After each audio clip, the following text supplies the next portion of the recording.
देशातील निवडणुकांमधील मतदानाची वेळखाऊ प्रक्रिया बदलण्यासाठी इलेक्ट्रॉनिक मतदान यंत्राचा वापर केला जाऊ लागला. झटपट निकाल हाती देणारं हे यंत्र काही काळातच चांगलंच लोकप्रिय झालं. पण झटपट पूर्ण होणारी ही मतदान प्रक्रिया खरंच पारदर्शक आहे का? आता आम्ही तुम्हाला जे दाखवणार आहोत ते पाहिल्यानंतर या संपूर्ण प्रक्रियेवरचा तुमचा विश्वास उडाल्याशिवाय राहणार नाही.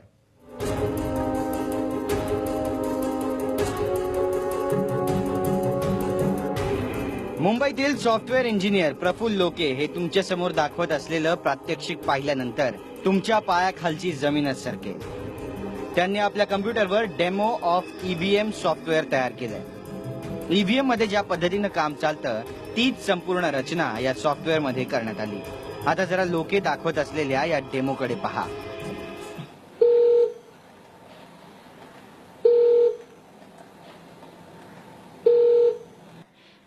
दोन नंबरला आपण मतदान करणार आहे. 2 4 4 6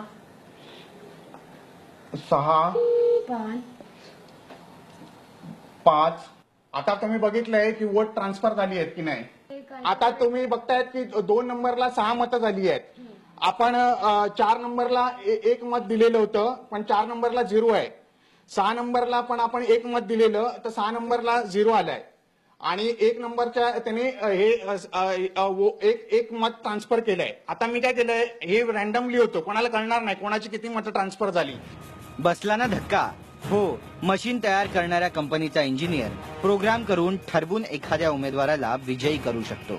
जरी त्या उमेदवाराला कमी मतं पडली असली तरी सॉफ्टवेअर मध्ये करण्यात आलेल्या बदलामुळे विजयाची माळ त्याच्या गळ्यात पडेल.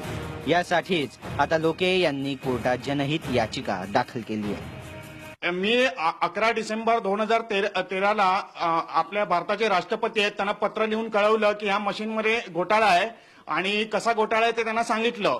तर राष्ट्रपतीने 6 दिवसामध्ये मला पत्र पाठवलं की हा घोटाळा स्वयंस्पष्ट आहे, इट इज सेल्फ एक्सप्लेनेटरी.